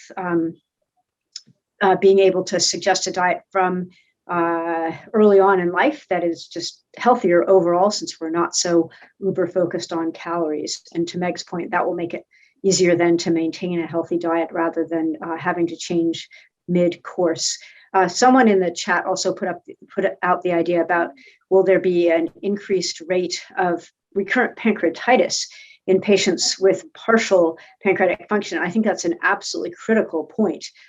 We, of course, haven't seen descriptions of that yet in the adverse events that are sent to us from Vertex, but I suspect that's because it's the wrong age of population. And I do have concerns that that could be an issue in people with sort of pancreatic sufficient levels of pancreatic function. And so I think we'll have to keep an eye on that as well. That's a good segue for thinking about this idea of pancreatitis, because we did get several questions, as you suggested in the chat. Meg, do you think that that we should be, monitoring our patients differently, or looking for this concept of pancreatitis, especially in patients that are experiencing, more abdominal pain, for instance, when they start on these therapies? Yeah, I definitely think if they're experiencing abdominal pain or signs and symptoms of pancreatitis, then we should look, because, CFTR dysfunction is considered one of the causes of chronic recurrent pancreatitis and the heterogeneous state. So if you are looking from a GI perspective in a patient who has more than one episode of acute pancreatitis and you're getting a pancreatitis panel, CFTR is on there. And we have many patients with heterozygosity for CFTR dysfunction that have pancreatitis. Now, I will say, anecdotally, we haven't seen that. We had one patient after starting a modulator that ended up having an episode of pancreatitis, but we've actually had several patients who had pancreatitis who, after starting a modulator, have not had a recurrence. I think it's too early to tell yet, but it's going to be really interesting data. It will also be really interesting if it's preventative to see how you use this for patients who have chronic recurrent pancreatitis who are CFTR heterozygotes. I think that's a really good point. I would shift this to Dr. Polanini. Deepika, have you had patients who have experienced any side effects like pancreatitis from, in your population as well? Yes, so I definitely recall with initiation of ETI, I can easily think of several patients who initially had classic pancreatitis type symptoms that, as Dr. Sate is describing, really subsided with continued use. And so in my very simplistic thinking, I kind of think of this almost as like an issue of congested flow. This is a systemic therapy. It's being taken up and has tissue distribution, obviously, beyond the lung. We see alterations in, biliary flow, as we're seeing quickly, as we see changes in bilirubin levels. And I think similarly, there is the opportunity for some people who still have residual pancreatic function to have improved flow, and that can lead to initial aggravation. But in our experience thus far, we've been able to just support through it. And I am keenly interested, as Dr. Sate was saying as well, how much this can be preventive, as we heard about the case report that both Dr. Rosenfeld and I brought up, and I believe has come up several times in this conference. Perhaps there's an opportunity to really preserve pancreatic function early here. Right. Dr. Dasenbrook, do you have the same experience with your patients that have advanced lung disease? Yeah, so, most of my patients with advanced lung disease have also, already pancreatic insufficient. We have a cohort of patients.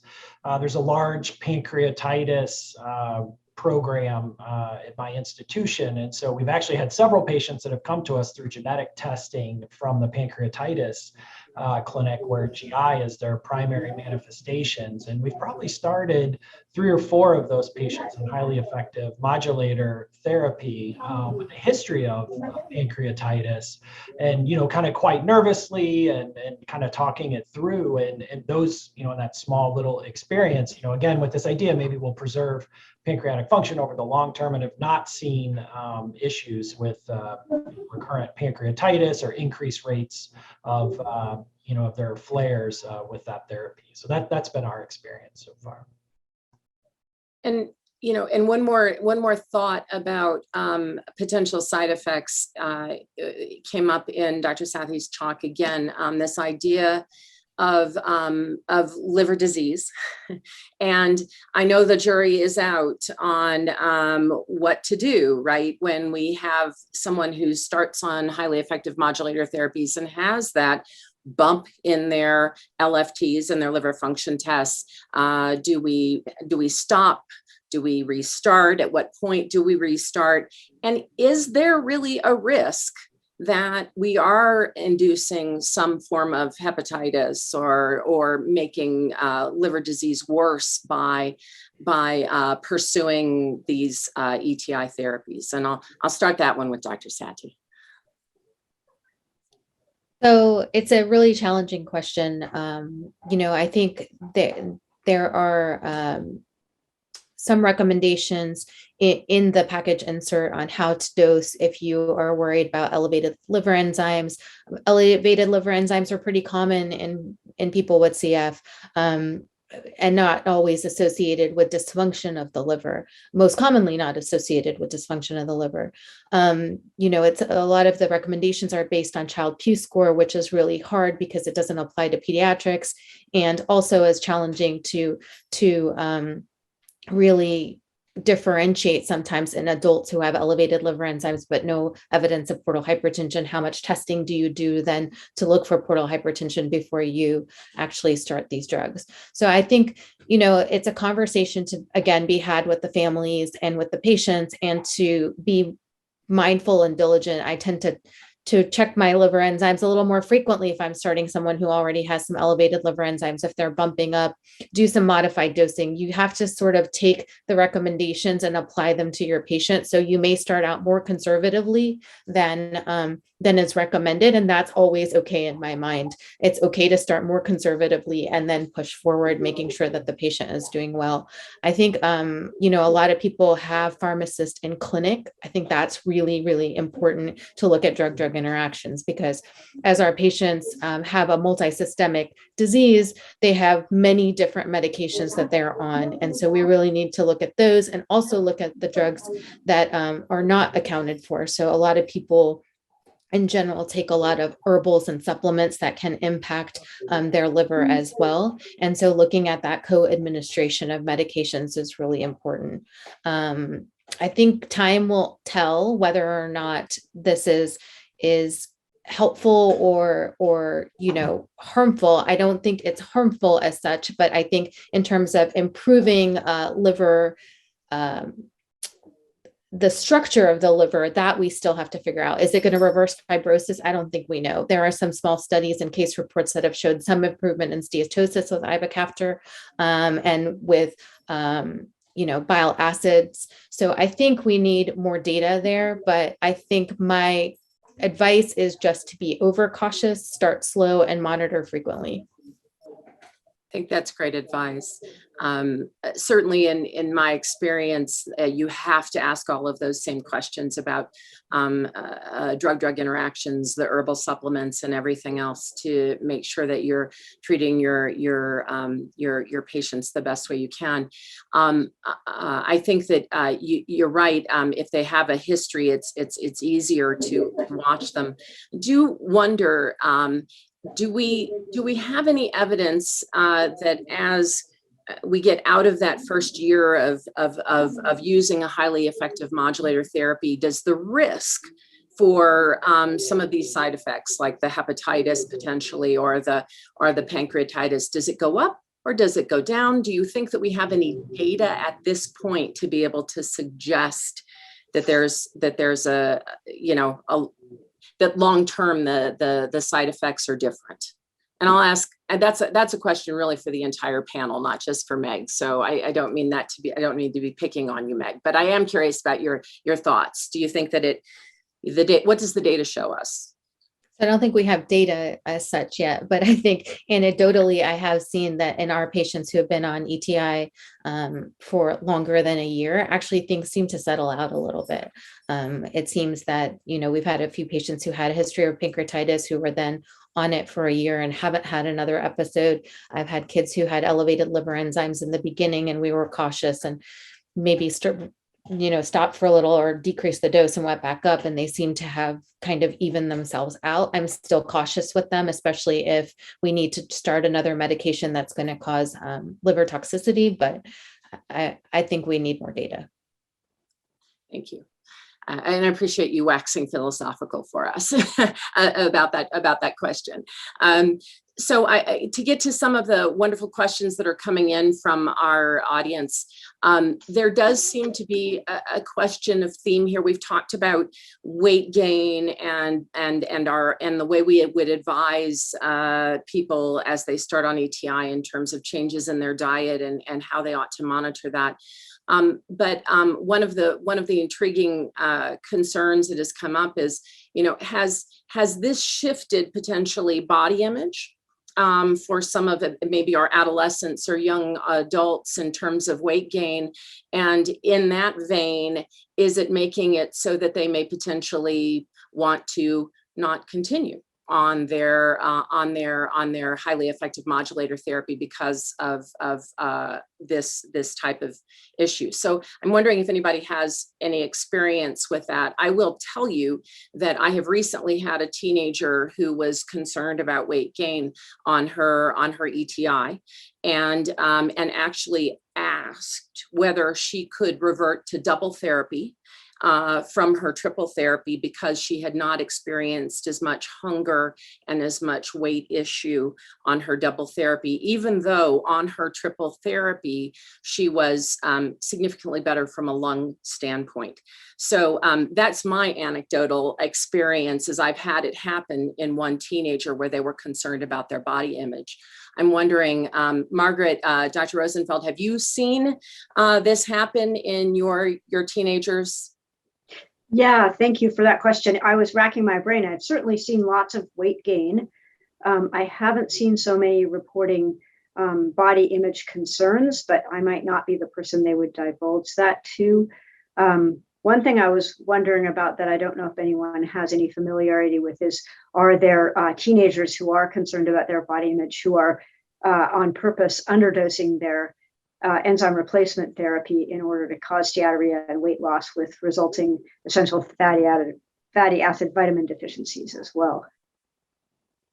So Corey, if I may comment to that, our center, we had previously actually surveyed about 60 people with CF-related diabetes, and did body image perception rankings or surveys from women or self-identifying women and men with CF. And typically what we saw was that women actually had worse body image perception and viewed themselves at a higher weight than they actually were, and wanted to move down to a different weight, versus men who were more accurate in reporting where they were at and where they wanted to stay, near there or better. And this was also taken together with self-reporting of intentional insulin non-adherence. So this was not enzyme non-adherence, but insulin non-adherence. So that's why this was a CF-related diabetes population survey. I say all of that to say simply that we know that these things have happened in the past, but we also know that the overall burden of body image distortion of overall quality of life and health was very different. I think when we were hearing about these reported more versus, the quality of life reported changes that we're seeing with triple combination modulator therapy or highly effective modulator therapies.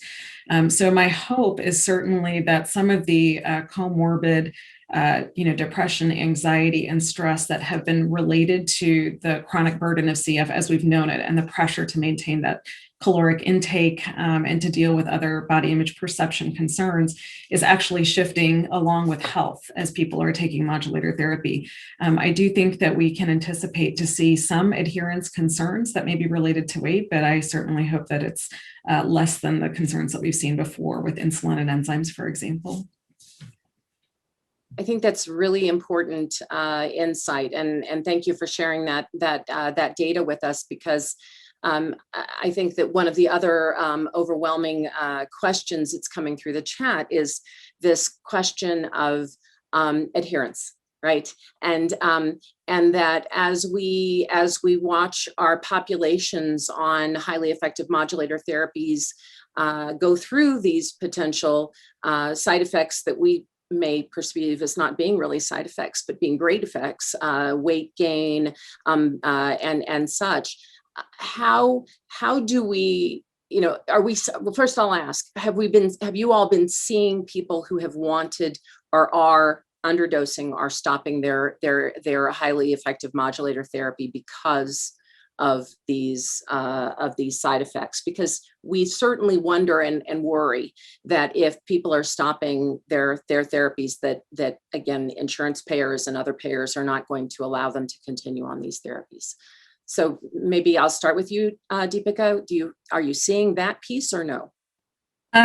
I have not, but I also just know that adherence to any chronic therapy is a significant challenge, and that the CFF has the Success with Therapies Research Consortium, which is working at a number of studies in terms of assessing interventions that improve chronic disease self-management and chronic therapy adherence. So naturally, we know that will need to extend into how to assure chronic modulator adherence as well. I kind of feel like it's challenging because we're mostly all reporting on this at this point, speculating from our own single center experience. And this is one of those times where I know we have more than 600 attendees. It would be so great to be able to pull the audience out there and get anonymous real reporting from patients and families. Absolutely, I think so. To kind of flip that a little bit on its head, we also worry the other way, right? That people who are on these highly effective modulator therapies are independently stopping a lot of their other therapies, right?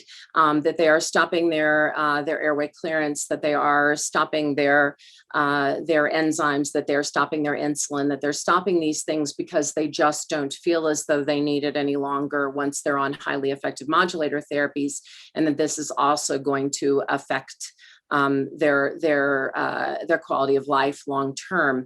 Dr. Dazenbrook, have you, even in your population in the more advanced lung disease, are you seeing individuals that are calling back their chronic therapies, or not really? Yeah, thanks, Dave Nichols, if you're out there watching. So, I think with the advanced stage lung disease patients, where it's easier to make the argument to continue. They've got structural lung disease. As a pulmonologist, I believe and preach about airway clearance.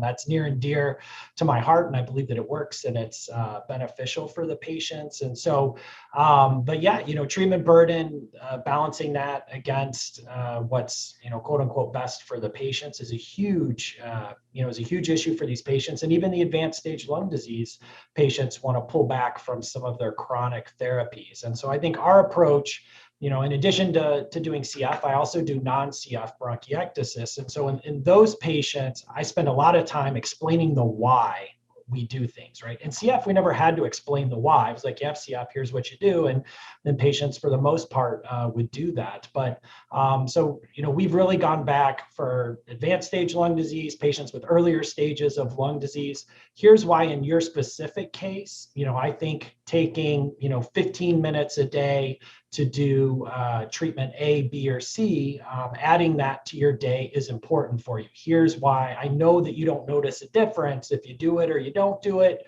over a couple of days, but at the end of the year, 5 years from now, here's why I believe that this is going to be helpful for you, and your team recommends it to you. So I think we're spending a lot more time talking about the why than we have in the past. For those patients, it's important. And all jokes aside, to Dave Nichols, we appreciate the Simplify study and the data that's going to provide, because ultimately, like I talked about in my talk, we want to know, are these treatments effective for our patients, and can we safely withdraw them? I think that you're right. That's a very important question. And I will ask the rest of the panelists the same thought, but to refer to something that you said specifically and to try to answer a question that was put into the chat, the improvement that you saw in lung function, which was very dramatic in your advanced stage lung disease individuals, did you think that there was any change in their structural damage, or was this all mucus plugging and ability to have better mucociliary clearance and clearance of potentially pathogens? Yeah, so I think this is a tremendously important question. In that study, they didn't look specifically at imaging changes. I will tell you that I think what we think of bronchiectasis, what all of us were taught in medical school, the paradigm is probably wrong. And CF is going to lead the way on how we think about bronchiectasis. So, a CT scan is a snapshot in time. We see structural damage. I think all of us believe that the development of bronchiectasis to that end stage, irreversible, lung disease, that it's really something that is dynamic and in motion and occurring, and it gets a little better and it gets a little worse, and it's kind of this change over time. And what the modulators are doing is reversing that slow progression to worsening, and maybe even improving. And then what we're seeing clinically is less pulmonary exacerbations. On CT scans, we're seeing mucus plugging get better, and maybe even reversal of airways that were dilated and thickened previously. So I think that that's probably the answer. Is what we think of as bronchiectasis, structural lung damage, is probably wrong. And then B, we're seeing true slow reversal of that pathogenesis. But maybe I'm wrong. I don't know. I am intrigued, and I would suggest that again, our 96-week data on the ETI actually showed that over the open label period of time, lung function actually improved over 2 years in those subjects. Now, we have a lot to blame for that. We were all in COVID isolation. Nobody was getting sick. The exacerbations all went down outside of the norm that we would expect for just ETI therapy. But it's dramatic that there was actually an acceleration of FEV1 rather than a deceleration of the rate of FEV1 and in that study.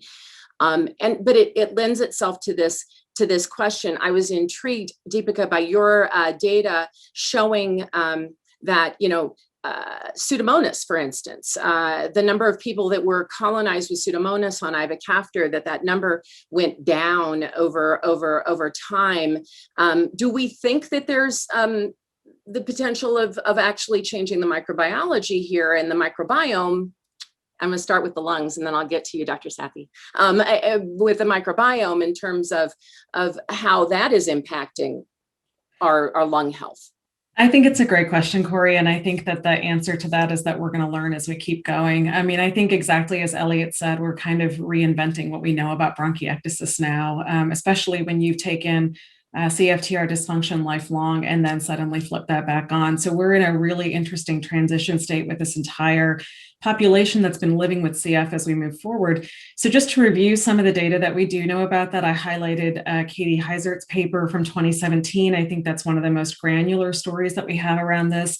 Those were expectorated sputa, and that did show in that small cohort of patients with G551D mutations on Ivacafter long-term that when they spontaneously expectorated sputa, we saw a decrease in Pseudomonas over the first year, but then that actually rebounded back up. In contrast, when we look at patients who had induced sputa from the GOLD study over a 6-month period, it did actually appear that there were some patients that cleared these pathogens. But again, there's contrast between what you're getting in a yield and process of induced sputum versus expectorated sputum.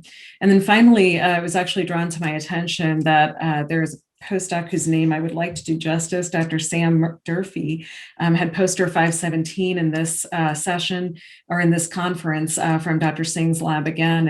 And this is actually looking at BAL from different regions of the lung before starting ETI and 1.5 years after. And it does appear that there were, in this case series, I believe at least one patient where it looks like that has been cleared, at least for now. So I want to bring that together by saying that we actually already knew that host-pathogen interactions are very complex. We've looked at reasons potentially why some people develop Pseudomonas so much earlier in life and why some people can go fully into adulthood without culturing Pseudomonas. I think in a similar fashion for people that we're seeing who had pre-existing bronchiectasis and had their chronic pathogens, we are probably going to see some heterogeneity in terms of clearance versus reculturing, and it probably is going to relate back to underlying host pathogens pathogen factors. But we know that mucociliary clearance has changed. We know that pH has shifted. We know CFTR is restored. So if the question is, does it change that environment? Unequivocally, yes. And so the complex microbiome has shifted as well. And we're going to keep learning as we go. But I want to echo what Dr. Dazenbroek said from a clinical perspective. Of course, we're going to be very grateful for the simplified data as that comes out and we know more what to do with mucolytics. But for right now, I would just say that, unless we really are seeing people not have Pseudomonas over the course of 2 years, we're still encouraging people to take their inhaled antibiotics as they've been prescribed, because so far we anticipate that we haven't completely cleared bugs. Dr. Rosenfeld, in terms of especially the younger children, is there any signal at this stage to suggest that we're delaying Pseudomonas colonization, or that we can even be more effective in clearing pathogens in general in younger children? Yeah, so I would echo what Dr. Dazenbroek and Dr. Polanini said. We're in a state of all learning together. We'll be learning a lot from PROMISE, and specifically from the PROMISE PEDS sub-study, which is both of these studies are following culture results and the microbiome very closely over 2 years. So I think we'll learn a lot more. In terms of medication adherence, I think it's almost a bigger problem in the pediatric population that overall has well-maintained lung function, and then that improves even more with initiation of ETI. And often our patients really don't have much in the way of daily symptoms. And then, especially with the lockdown in tandem, they haven't had much in the way of exacerbations. So I think it's an area that's ripe for co-decision making, shared decision making, because we really don't know what the long-term effects of stopping some of these really arduous daily inhaled therapies might be. Anecdotally, I have plenty of patients who we've discussed together and they've decided to stop, sometimes because of Simplify and sometimes because of other reasons. And, in my N of whatever, 25, which is not helpful at all and not blinded and not randomized, they've maintained their lung function and their symptoms without any changes. So I think it's, not reasonable to think that they should just all be doing 2 hours of work every single day when we don't really know if it makes a difference or not. I'll also point out that there's the CF STORM study and the HEROES 2 study going on, and we'll learn from both of those.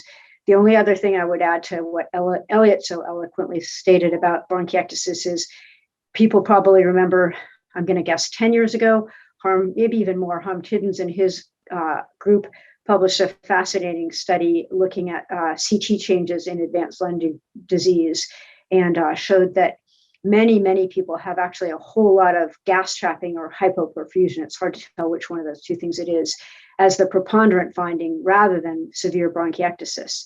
And perhaps, this is just total speculation, that might be more amenable to reversal with normalization of mucociliary clearance with ETI.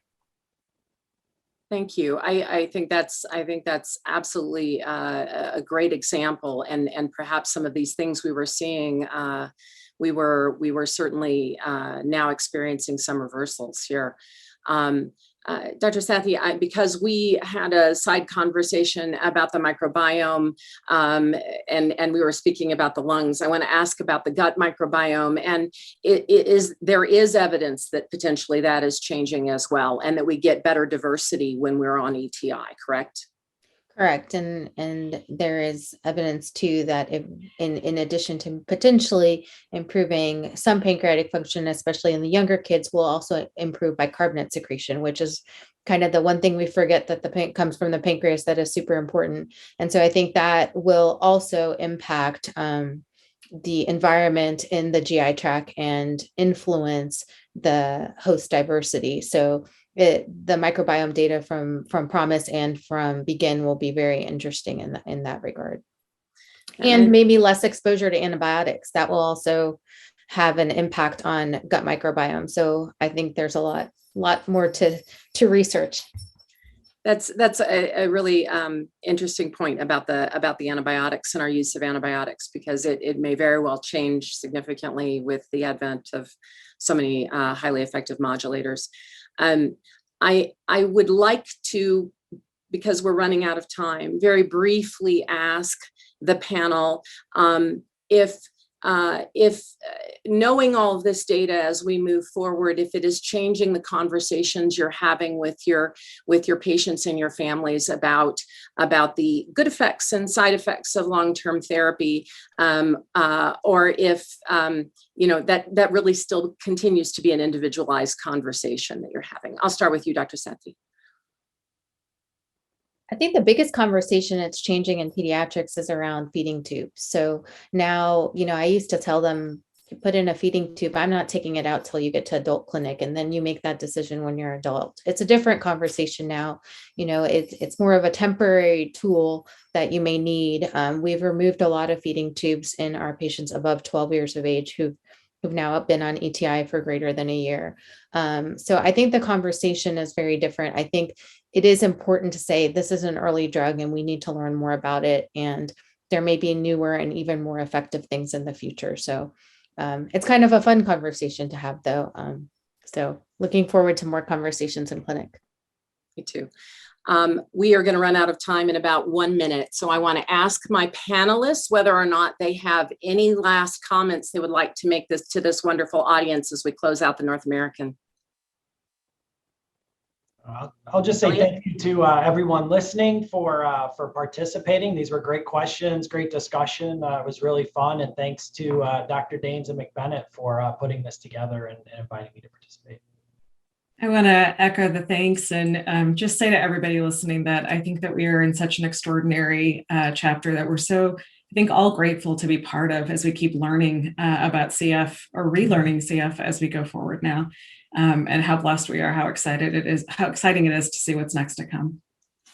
And I would certainly echo that. And thanks so much to the organizers. I also want to give a real shout out to any patients and families with CF who might be able to participate more fully this year because it's remote, and we'll have to make sure that we keep that up, even though hopefully some of us can see each other in person again next year. It's great. So again, thanks so much for this wonderful session, and we really appreciate everyone's attendance and for the great questions and the great discussion. And I echo what Dr. Rosenfeld just said, and thank you so much for my panelists, but as well, all of the patients and families who've been involved in not only this work, but will hopefully continue to be with us as we move forward.